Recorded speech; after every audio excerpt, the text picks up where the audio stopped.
una de las panelistas que participó ya en este foro es Yoari Sánchez, la bloguera cubana. Yo sé que usted la conoce bien. Aquí la tenemos ya con nosotros, a quien le damos la bienvenida. Yoari, muchísimas gracias por estar con nosotros. Gracias a ti, Raquel, por permitirme esta conversación contigo, Centroamérica y el mundo. Gracias, nuevamente bienvenida. Y le digo Yoani porque ya habíamos platicado fuera de cámaras, ya logramos tener un poco más de confianza y me pidió que no le dijera señora Sánchez. Además, somos colegas, periodistas las dos. Totalmente, bienvenida nuevamente y gracias por acompañarnos. Decía usted su participación como panelista hace algunos minutos en este foro, que Cuba tiene muchas cosas que cambiar y eso lo dice su madre, me decía usted. ¿Qué tiene que cambiar actualmente Cuba? Bueno, los cambios que necesita Cuba para convencer a los cubanos de que se queden dentro de la isla no son solamente económicos, Raquel, no significa solamente darle un salario digno a las personas, una pensión también a los más viejos, que no tengan que estar pues lucrando en el mercado ilegal para poder sobrevivir, pidiendo remesas del extranjero de sus hijos, sino que también, además de esos cambios económicos, de permitir más espacio al emprendimiento, al sector privado, hace falta cambios en el terreno de las libertades. Poder decir, tener una prensa libre, independiente al gobierno, poder quejarse, poder elegir representantes y sobre todo yo creo que el cambio fundamental es hacerle ver a los más jóvenes que deben quedarse, que en Cuba hay un futuro. ¿Y cómo ser una mujer poderosa en Cuba? ¿Cómo sobrellevar la tarea de la comunicación en ese país? ¿Qué tan difícil ha sido?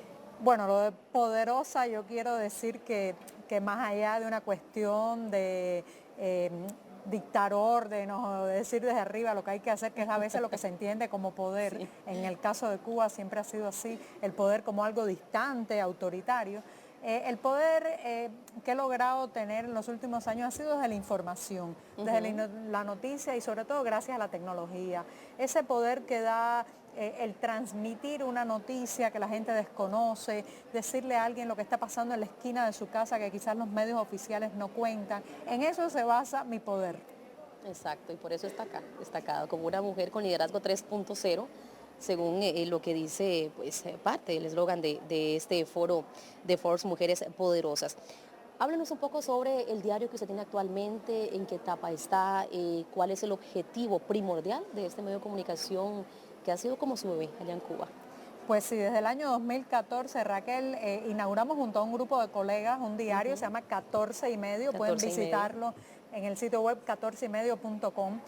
Pretende ser un periódico primero independiente del gobierno, no controlado por ningún partido, por ningún poder, dar información cotidiana, pero también internacional, cultural, deportiva, opinión, análisis de la realidad a los cubanos que quieran acercarse. Pero yo lo miro sobre todo como un medio que acompañará a los ciudadanos cubanos en la necesaria transición que vivirá el país, dándole las herramientas, los conocimientos, las noticias que le hagan elegir mejor. Si tuviésemos que comparar, realizar algún tipo de comparación, ejercer el periodismo en Cuba es ¿cómo? Quisiera que me completara usted la idea. La sensación que yo tengo a veces al ejercer el periodismo es que estoy zambullida, ahogándome en la desinformación y la falta de noticias y de pronto respiro una bocanada. Ejercer periodismo en Cuba es salir, respirar esa bocanada de aire fresco, saber que uno va a tener que volverse a sumergir en el monopolio estatal sobre la información y debe aguantar la respiración para que cuando vuelva a respirar. Es exactamente un juego de pulmones, ¿no? Hay censura en Cuba y hay una situación también similar en otros países de la región, sobre todo acá en Centroamérica. Hay censura, pero hay muchas agresiones contra los periodistas comunicadores que han ido en aumento, lamentablemente, conforme pasan los años, algunos países como Honduras, Guatemala, El Salvador, también México también tiene una situación complicada. México, y de hecho son temas, es una situación crítica que ha sido ya denunciada por la Sociedad Interamericana de Prensa, entre otros tantos organismos más. ¿Qué es lo que pasa en la región centroamericana y en México actualmente contra los comunicadores? Hay políticas del gobierno realmente impulsadas y destinadas a proteger a quienes llevamos la tarea de comunicar. El asunto con el periodista, el informador, es que se vuelve un individuo, un profesional incómodo, allí donde se quieren tapar ciertas verdades, ya sea el gobierno que quiere ocultar lo que ocurre, las mafias, los cárteles, en fin, la corrupción también muchas veces quiere silenciar esa luz que es el periodismo que se arroja sobre las zonas más oscuras de una realidad. En el caso cubano es un poco diferente. A nosotros nos han matado el periodismo.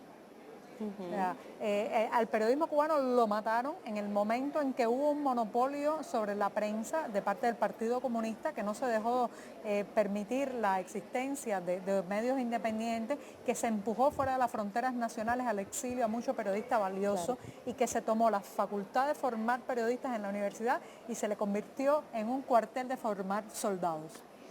Algo que usted dijo en su participación hace unos minutos atrás como panelista de este foro, es que usted es experta en ser una comunicadora que transmite a través de internet, pero sin internet. A ver, ¿cómo se logra esto? Es más o menos como hacer señales de humo, ¿no? Sí. En Cuba es el país del hemisferio occidental con menor conectividad a internet, con menor penetración de la banda ancha, por ejemplo. Entonces, a través de los SMS, de los móviles, los mensajes de solo texto, muchos logramos publicar en redes sociales como Twitter, que tiene ese servicio, pero prácticamente nadie lo usa en el planeta porque la gente prefiere internet.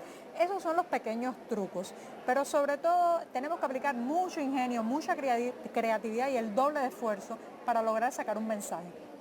Otro de los puntos que me llamó la atención poderosamente en su participación es que usted hablaba sobre el tema de la normalización de relaciones entre Estados Unidos y Cuba.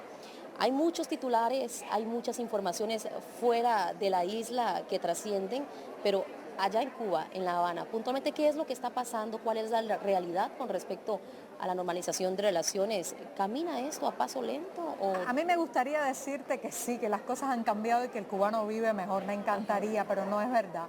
En 2 años hay muchas esperanzas, muchas expectativas, pero la cotidianidad sigue siendo dura, el desabastecimiento, la falta de productos, el colapso del transporte, el día a día se convierte en una lucha para encontrar comida, para lograr moverse de un lugar a otro. Así que a mí me encantaría vivir en ese país de los titulares y no en el país de las realidades, ¿no? ¿Se siente perseguida actualmente? ¿Hay algún tipo de persecución? Me siento perseguida, pero es un tipo de persecución que está en todas partes. Y ya cuando te acostumbras a eso, que no deberías acostumbrarte, al horror nunca deberías acostumbrarte, pero hay un momento en que te acostumbras a la vigilancia, al llamado de atención, a los interrogatorios, a los arrestos, y te das cuenta que aún así tienes que seguir viviendo, ¿no? ¿Siente que ha valido la pena toda esta lucha? Ha valido la pena no solamente por lo que me ha tocado a mí. Hay mucha gente valiosa que se ha dejado la piel, el prestigio, sus mejores años.